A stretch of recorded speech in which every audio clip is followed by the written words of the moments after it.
unexpected. A team that always plays off momentum. We'll see if they can get some here, starting with picks and bans. We went over this a little bit. We know we see the Alistar and the Zillion. Rengar will get hit against inSec as it has been throughout the tournament. Yeah, I was curious what White was going to ban because I feel like they hold most of the cards in this championship banning phase. I thought maybe we would see a Lucian ban because I'm expecting lane swaps from White, but right now they are more testing inSec's champion pool, much like was tested in the semifinals where he had to break out Fiddlesticks as well as Pantheon. So 2 jungle bans and a Lucian ban. So we did see Rumble go away. The Lucian ban we were wondering about, will they take that away from Uzi, force him onto something else? He, of course, has left Ryze open. It's also left Maokai open, and for me, 2 very strong picks early on for the top lane. Yeah, Twitch is exactly what White wants in this because they are so good in the lane swap game. Twitch is the champion for that, and they actually just end up trading power picks in the top lane, things that have been banned in the past. It is a good start in this champion select for Samsung White. See that Twitch possibly means the lane swap. We'll have to see what else comes in for White. inSec hovering with 2 junglers right now as Corn has that KhaZix, so they're kind of just buying their time, not giving White too much time to think about what they actually do lock in. Taking the Janna away from Mata would be huge to stop his roam in the early game and really create pressure for everything else. I think that jungle pick fairly obvious at this stage. Rengar, Lee Sin both banned away. Comes down to KhaZix at that point. inSec, of course, has played a couple of different things. We also, as you mentioned, see the Janna there for 0. On the other side, though, this is what I'm now interested in. What does Dandy bring into the jungle? I would have to guess something like Jarvan, only because he did have success with that in the group stage. He didn't really have to bring it out much, but that's what they're going to end up going for here. A lot of early game pressure with that pick. Does have that single play on it with the victory, but a very strong victory as they all have been for White. Like we said, under that average time of 30 minutes means they are ready to do business in each and every game. We'll see what else is locked in. Mata still gets playmaking on Thresh here, and Uzi may just go back to his Tristana. He does lock that in. Corn will bring the Orianna in the mid lane as we thought, so does the Jayce round it out again for Pawn? He has the flexibility to do pretty much whatever he wants in the mid lane. And I think White needs to be a little bit careful here not to default into this becoming a late game match, because they've had so much success with very snowbally champions, winning before 20 minutes and hitting very specific power spikes. I think Jayce is the right pick for them here, because I think he'll be able to farm very well against Corn, and then they can set up their poke siege, but they do not want to pick a late game combo. Yeah, I mean, Jayce for Pawn has been such a star pick for him. 3 games played, 3 games won, 18-3-32, giving him over a 16 KDA in those 3 games. That is a massive deal coming into this one. Corn, of course, his big champion, these World Championships, has been Orianna, but we'll see how we can handle Pawn, because that's a big factor in this. Yeah, in all actuality, the picks that Starhorn Royal Club have here are actually quite good picks for them. They're all champions that they have seen a lot of success on. Uzi played that Tristan game 5 of the quarterfinals to really secure the victory. You know, they have a good late game core there. They're really just going to have to worry about the early game onslaught that Samsung White has been able to bring on their opponents and keeping up if we see a lane swap. It's been crazy what White has brought to this tournament. Aggression, pretty much without preparation. You just find them in your face, and that continues to happen. They win the game practically before it's over, if you could actually say that. They have such a gold lead. It was 6,000 at 6 minutes on blue, and then even more at 10 minutes to about 20,000. It just multiplies so fast for them. And we'll have to see if Starhorn can actually match that aggression in the early game. And it's very interesting when we're talking about early game. We don't have much of a big pool to look at how Samsung White lose. Only 1 game in these World Championships. Yeah. It happened when TSM dominated the lane game and snowballed off it. Can Royal Club do that? We'll find out. We will find out. The teams are loading in, and the first World Championship game is about to go live. Who do you think will win? Start sharing your predictions on Twitter by sending either hashtag SHRWin or SSWWin to @LOLesports, and we'll check in throughout the series to see where the fan vote stands. I'm sure it's going to be going back and forth, but Starhorn, they got a pretty good chunk of it. There are believers, but the stats, they almost say different.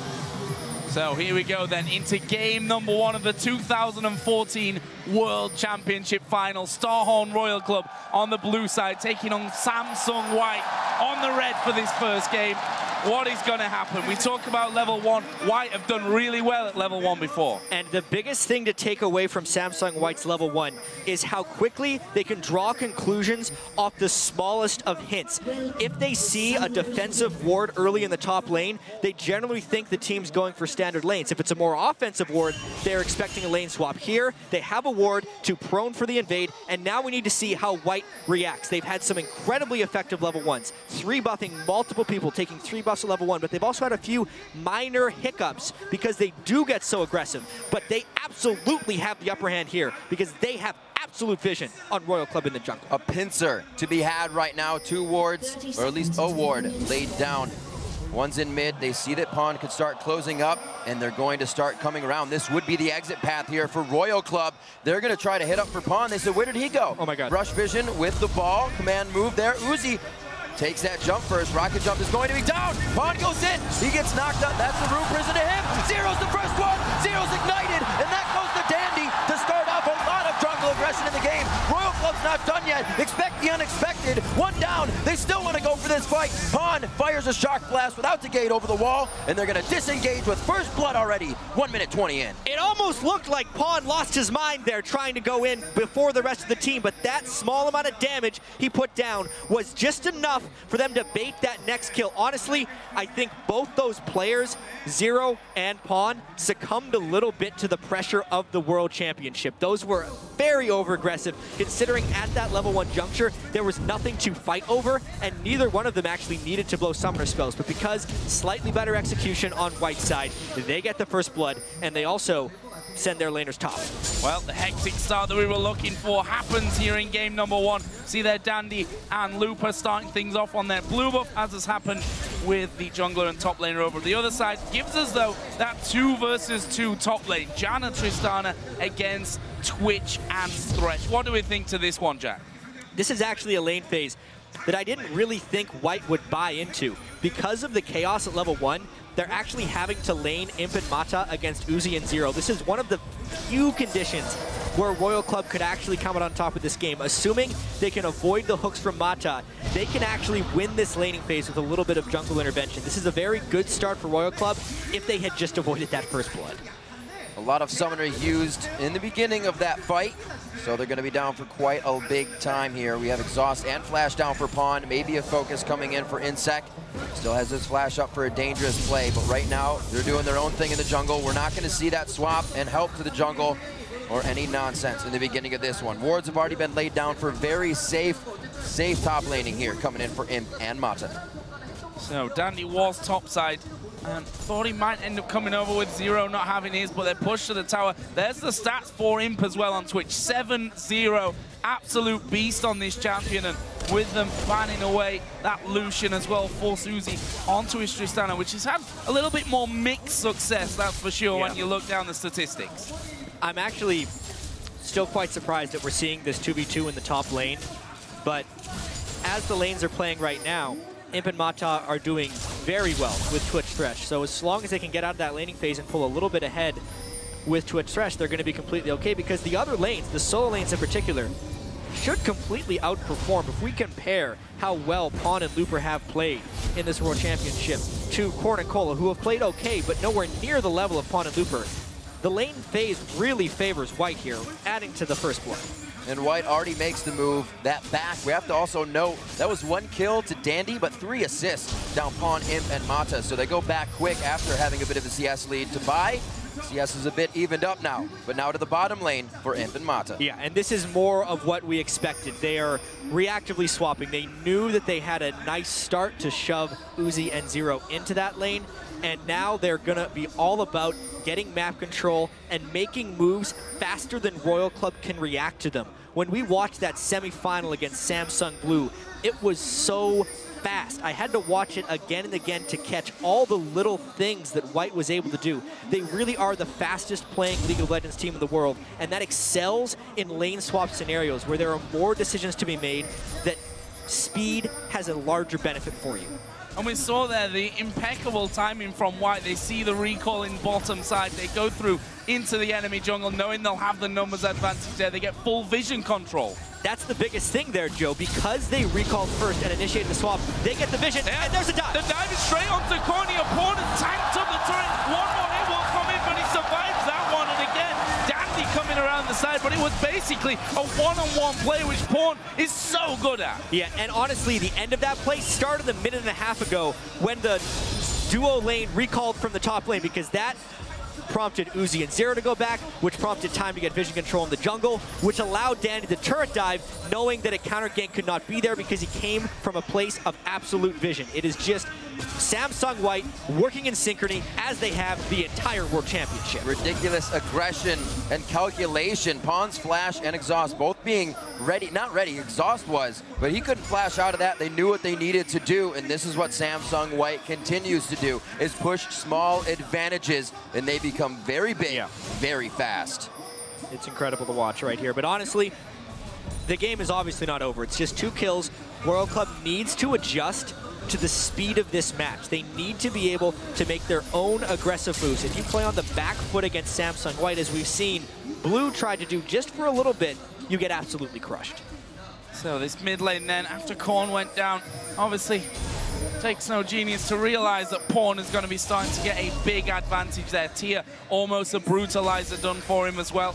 There was a pink ward put down. So Royal Club actually have the 3 pink wards across the map, but did you see the pings there? They've literally just pinged on all 3 pink wards, one after the other to clear out. Yeah, one amazing thing that I find watching Samsung White games is, yes, we talk about the communication they must all have, but honestly, one person or even 2 people cannot communicate the team-wide movements that they make. It's because they've played the same style for so long. Everyone contributes, and it's more about them all being on the same page.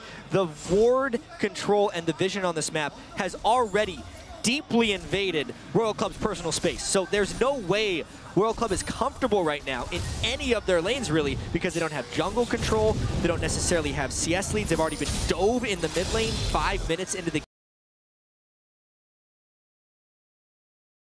next play that White decides to make. Saw just a minute ago the combination of Pawn and Dandy giving each other help to clear one of those pink wards that now Mata is in that area for. And another thing we see Dandy doing, if he does well or doesn't do well, is rushing those mobility boots to continuously make plays. Yeah, and it's just so he can get more control, place more wards, make it to more ganks. With the early level 6, expect some fireworks. And again, we see Dandy and Mata going completely unchecked towards mid lane.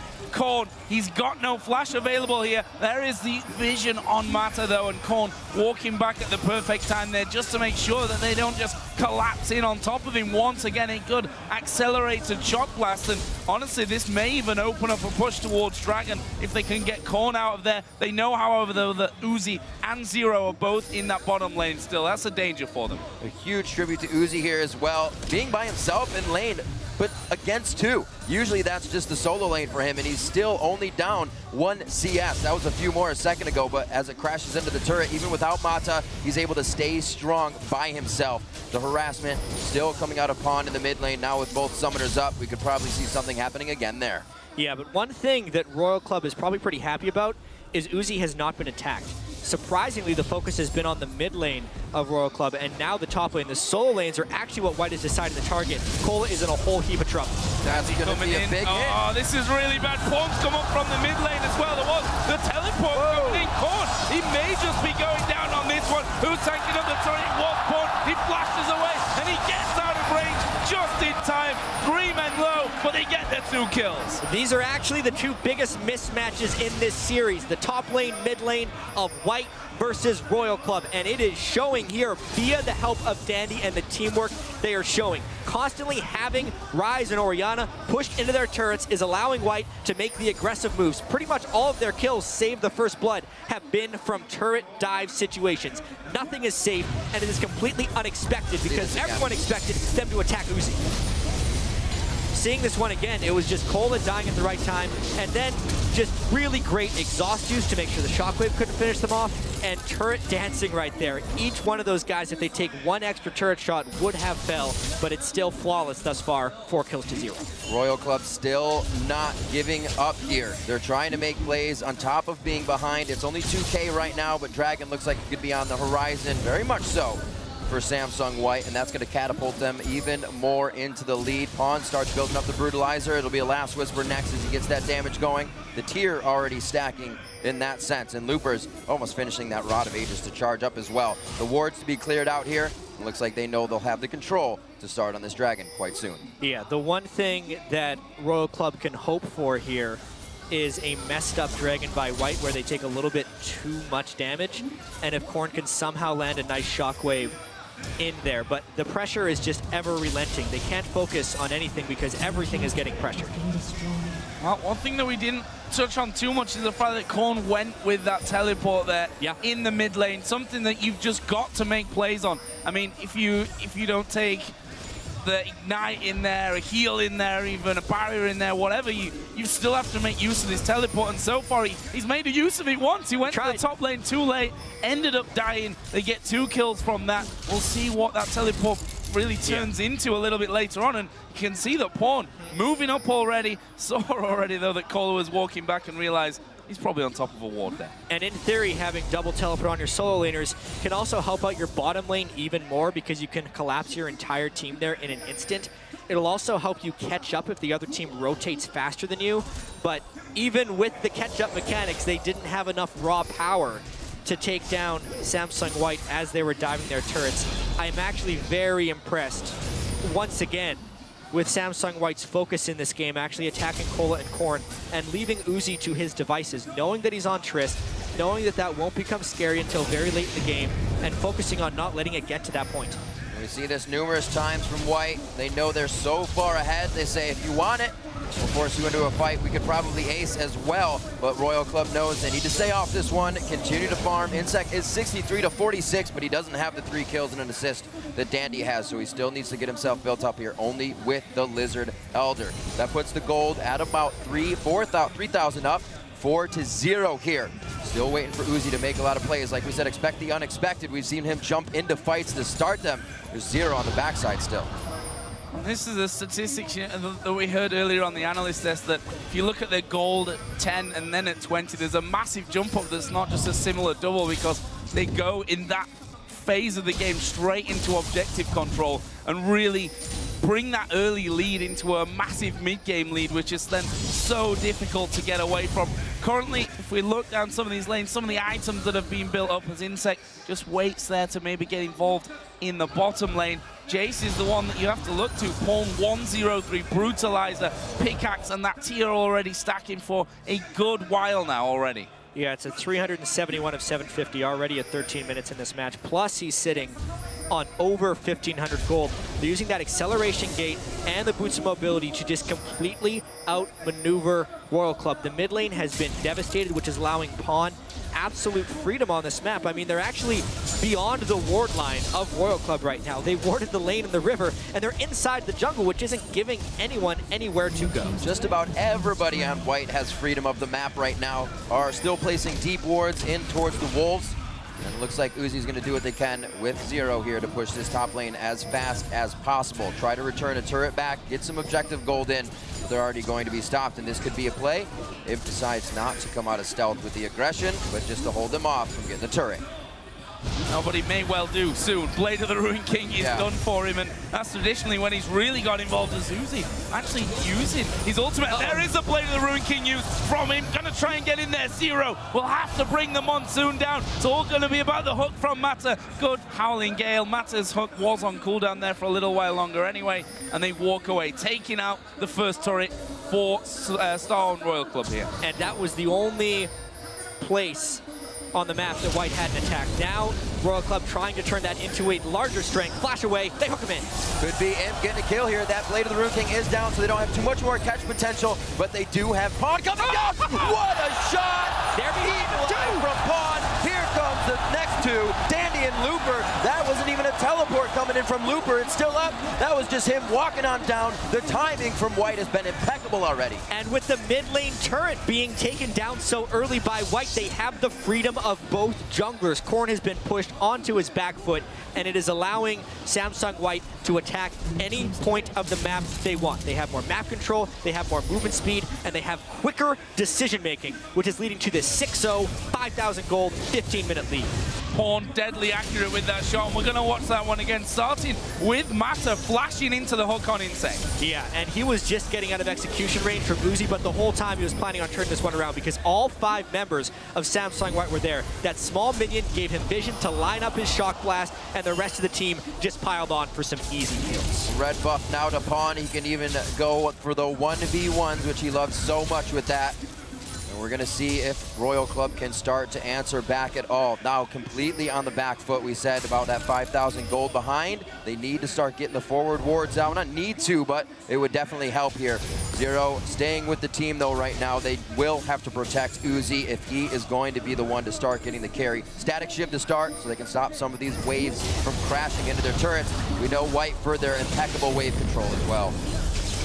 Wow, and there is another shot blast coming through the acceleration gate, and, well, killing spree now for Pawn. Once again, though, it's Imp that actually got that one started, coming in stealth, using that Blade of the Ruin King to getting going. And, wow, just a bit of a destruction right now. Pawn absolutely on fire with Jayce. And what do you really do? This is something that Samsung White has been able to do against every team at the World Championship. Another dive! Oh, there's the moving from Mata. Monsoon using the back. There's the kill coming down. First one of the game from Royal Club. Well, what will it cost them? Zero goes down. They trap in Kohler as well. Only an Uzi and a Corn to survive it. And now they go back, say, thank you for the turret as well. We'll run away. It was only Mata that went down for Samsung White. And they get 2 more kills on the backside. First blood in a sense for Royal Club, but is on the support. It goes to the mid laner, and they lose yet another turret. 4 turrets to 1, and still completely on their back foot. This is what Samsung White does to teams. Well, even the White himself is in the lane. He's helping out. He's helping out a little bit. It's what we've seen from White throughout all of their games from the tournaments is this skirmish team that also has that pick potential to come in and just keep eating people alive. We see it here from both sides. They create another pincer. And this could have been a whole lot more worse if Dandy didn't get Shockwave out of his EQ combo. That slowed down the initiation from Samsung White, but you can see it's just a full pylon. They are very tanky and very willing to all go in on the same page. It's at 15 minutes. A lot of the old criticisms against Samsung White were the fact that they would get over-aggressive in games. They would become overconfident. They're playing with a whole bunch of confidence now, but it's merited because they're picking champions that better fit that style. Jayce is strong right now and will continue to be strong. It's not like they're making moves before they are powerful, and that's why it's working so well. And it's incredible because we saw with 4 of these members that that confidence was what actually really kicked them out of the tournament last year. They got too overconfident, and they didn't really respect the power of other teams. They seemed to be able to level that confidence out and use it to just keep going forward, keep pressuring aggression, here more ward control to come in, and they're gonna have no problem, an uncontested dragon. While we're on the confidence topic, I mean, the way that Samsung White have got to this final makes it harder for whoever would have met them, because you just look at their games and you say, how in God's name do we beat these teams? They look so incredibly good. They're making very rare mistakes. Yes, you'll find 1 or 2 in each game, but not usually things that you can just jump on and say we can snowball the game from that point. Yeah, and I think there is a distinct difference between aggression and speed. Samsung White just plays fast. Yes, they are aggressive, but it is all very calculated. They see one ward on the other side of the map, and that will mean they can make a play completely elsewhere. We've seen that time and again in this game. They are always having more people faster than Royal Club has. They pick boots of mobility up as quickly as possible on their jungler. I mean, Dandy had those at 5 minutes into the match. inSec is still yet to complete his, because at the moment, Royal Club can keep up, so they're just trying to become as powerful as possible in very small corridors in the hopes of a brawl. But White isn't really letting them brawl. They're picking the fights when they want. That was a little crazy, though. Mata gets himself into a dangerous spot, but do they want to fight? Looper's already there, knocks inSec away, and he makes sure Uzi cannot return. That's the buster shot onto Looper, and they've hardly taken any damage as they take over control now of the bottom jungle. We saw two of the, oh, I don't even remember the name now. Scrying orbs, there it is, had to be up on the map. So they can get into the jungle right now, but you don't have ward control. They can't have ward control. Another hook from Mata. It's going to be everything that they need on Nicola, who would hopefully carry the game on Ryze, or it was going to be Korn coming out onto Ori. He also goes down, and Pawn is going to be the one to pick that one up, and the turret for the team. Double blue buffs on people running into the inhibitor. Yeah, that's the chaos. They could just flash everything. They keep doing this one. Uzi almost getting caught up there, but they forced them off the inhibitor turret, which was the aim of this. 20 minutes into the game, the first inhibitor turret goes down. The first inhibitor will surely follow as well. Impact's getting a little low, but I'm not sure that they're done with this one. Looper went aggressive onto Uzi. The inhibitor does finally go down. Pawn will finish that, and they walk away with taking almost more kills there, but they get the first inhib at just over 20 minutes in. And this is the start that Royal Club really hoped wouldn't happen. Uzi in particular as well. He is the only player in League of Legends history to play now in 2 World Finals.